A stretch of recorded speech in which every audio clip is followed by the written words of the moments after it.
Welcome back. Happy post-Thanksgiving holiday. Hope you all are still stuffed to the gills and ready to do exactly what hopefully you did on Thursday. Sit down, do nothing, and win a lot of money. Walt from Walter Football is back with us here. The combination continues. OddsShopper, WalterFootball.com. We'll tell you all about the site coming up. But Walt, you've got 5 picks here against the spread that you're going to give us. Let's dive into the first one. And then you look like you had a pretty good Thanksgiving as well. Yeah, it was pretty good until the very end where the Patriots kind of blew it. I thought the Patriots are going to win, and then they allowed 2 special teams touchdowns. But let's just move on to these games, and hopefully we get better results. The first one is Carolina plus 2.5 against Denver. I don't understand why Denver is favored on the road. The Broncos have been awful all year. They just lost to the Raiders at home. So who did they sleep with to get favored on the road? I don't understand this at all. They have severe offensive line issues. Like, they couldn't even block the Raiders last week, and the Raiders have the 4th worst pressure rate in the NFL. The Panthers, they're not an elite pass rush by any means, but they have Brian Burns. They have guys who can get to the quarterback with Derek Brown as well. So I think they're going to rattle Russell Wilson, who's just been awful all year. And, the Panthers, you look at the record, it's 3-7. It's pretty underwhelming, but outside of games where they played outside of their weight class, like against the 49ers, Bengals, and Ravens, they've been pretty competitive. Like, they almost beat Cleveland in week 1. They outplayed the Giants in week 2. They wouldn't have beaten Atlanta if DJ Moore didn't take his helmet off. So the Panthers could have a better record right now. If they were like 5-5, which I think is probably where they should be considering how good their defense is, they would be favored at home, maybe even by 3, because Denver is a joke. So I think Carolina plus 2.5 looks pretty good. Sneaky play there. I love it to start things off. One thing, Carol, it's amazing. It takes Christian McCaffrey leaving for this team to commit to the run, and that's helped them out exponentially. Yeah, it's unbelievable. But with him leaving, they targeted DJ Moore a lot more. Good. So that's been definitely been helpful, because people who own them in fantasy were like trying to unload him for anything, for like a ham sandwich, and they wouldn't even get a ham sandwich. So it was pretty bad. All right, now speaking of fantasy, this is just one of multiple areas that's covered on WalterFootball.com. We're going to head on down to Nashville coming up in a second, but let's just remind the world, if you're new to what we're doing here on the OddsShopper channel with WalterFootball.com, or if you've heard about WalterFootball.com but you haven't really taken a peek, you are missing out exponentially, because Walt has everything you need all under the same roof for football. Mock drafts that are updating constantly. You're getting advice, against the spread as numbers move, where to place bets, what to do from a DFS standpoint. Walt, you guys have everything covered here. Yeah, everything to do with the NFL. We have picks against the spread that are updated throughout the week. So if there are injuries or line movements, we cover it. 2023 NFL mock drafts, actually our 2024 NFL mock draft will be updated tomorrow. So if you're looking way ahead for the draft, we have that as well. We grade every signing, we grade every trade, power rankings, everything you want in the NFL, we have at WalterFootball.com. Let's head to Nashville. Beautiful city. Spent 3 years of my life there. Tennessee continues to, I don't know if it's disrespect, what have you, but where are you going here in Tennessee? Yeah, this reminds me a lot of the Dallas at Minnesota game that we had last week, where everyone was like, oh, Minnesota's 8-1. How are they home underdogs against the Cowboys? And we saw what happened. I think Tennessee is a little overrated. We've seen we know their record is 7-3. The Bengals have a worse record, but you kind of have to look at who the Titans have played ever since week 2. Week 2 when they were destroyed by the Bills. They played.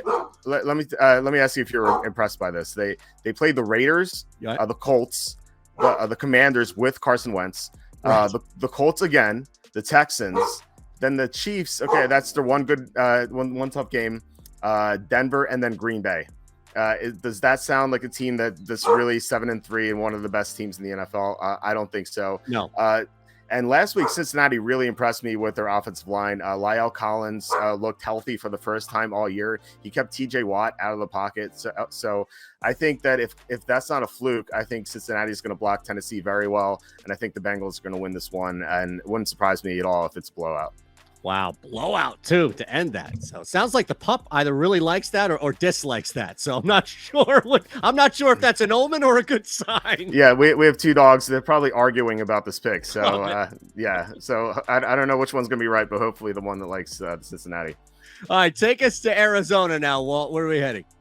Yeah, I think this line is mispriced. I have Arizona +3 against the Chargers, or it was at least mispriced when the line opened at 4.5. And I think the sports books kind of backed themselves into a corner because I think they misread the injury situation. I feel like they thought that Colt McCoy was going to start, and now we know that Kyler Murray is going to start because he's been practicing in full all week. And the sportsbooks have dropped the spread, and the sharps have been on Arizona, but I don't think they can take it across 3 because they're going to be afraid of a middle, which would absolutely kill them. So I think right now Arizona +3 looks pretty good. The Chargers, everyone's excited to bet them because they engaged in that shootout with Kansas City on Sunday night that everyone saw, but kind of have to remind you that the Chiefs have lost or almost have lost to some sketchy teams this year, like the Raiders. They won by 1 against the Titans and Malik Willis. They barely survived. They're down the whole game. They only beat Jacksonville by 10. So like the Kansas City looks great at times, but their defense is so bad that they just allow teams to hang around. And that's what happened in that Sunday night game against the Chargers. So I think Arizona, with being healthier, coming off that blowout loss, I think they bounce back, and I think they pull the upset. Love that play, because I don't think a lot of people have either that game or, like you said, it's just so heavy piling up on the Chargers. You mentioned how the key number is staying there. So really good. I definitely feel confident now playing Arizona there. All right, we have 2 left, and in the cutting floor, we're going to hit 2 as well, my friend. San Francisco now the destination. Yeah, so I said before how the Bengals Titans reminds me of Dallas, Minnesota last week.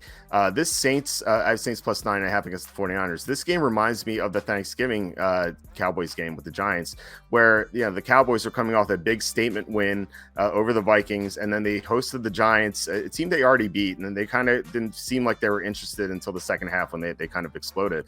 San Francisco is coming off a huge win in Mexico City against a divisional opponent, and now they have to come home and play a team that they're not really interested in. Like the Saints are kind of like this team they don't know much about, and next week they have to play the Dolphins, so they have to worry about that passing attack, and a 7-3 Dolphins team that's pretty good. So I think this shapes up to be a pretty flat spot for the 49ers, which is pretty common for them. They don't do well as home favorites. Kyle Shanahan is a favorite of 3.5 or more. It's 12-18 against the spread. As a home favorite overall, he's 8-18 against the spread. He didn't even cover the -7 against the Chargers 2 weeks ago. A Chargers team that was very banged up, that didn't have Keenan Allen or Mike Williams. They were trotting out like Josh Palmer, DeAndre Carter, and yet the Chargers almost won that game. I think this one's going to be close. The Saints are getting some players back from injury. It looks like Marshawn Lattimore has a good chance to play. James Hurst is going to be back. Cameron Jordan's going to be back. We'll see what happens with Alvin Kamara. That's the one question mark I have right now. He missed Thursday's practice with an illness. If he's good to go, I think the Saints keep this close. Huge point, though, on the defense, especially when you're getting 9.5 points in any scenario in the NFL. I get it that it's on the road, but you're almost getting ahead of it now. And I know things lock in for you on the contest, but if anybody's looking and paying attention and following your advice, they all come back. It's hard to think that it's still at 9.5 by kick, right? Yeah, so we'll see where the sharp money goes. I think it's going to be on the Saints, and yeah, you're right. I mean, double-digit favorites haven't really covered all that well this year to begin with. So I think if you take a double-digit favorite or close to one, you need that team to be elite, which I think you can maybe make the case for the 49ers, but you also need that team to be focused. And coming off a short week with a tough opponent coming up, I don't think the Niners are going to have their 8+ game. All right, last game, and then we'll hit the cutting floor. Yeah, so we're going Monday night, Steelers +2.5 against the Colts. I'm kind of salty that we missed out on the +3 in the contest, and you could probably bet up +3 somewhere right now.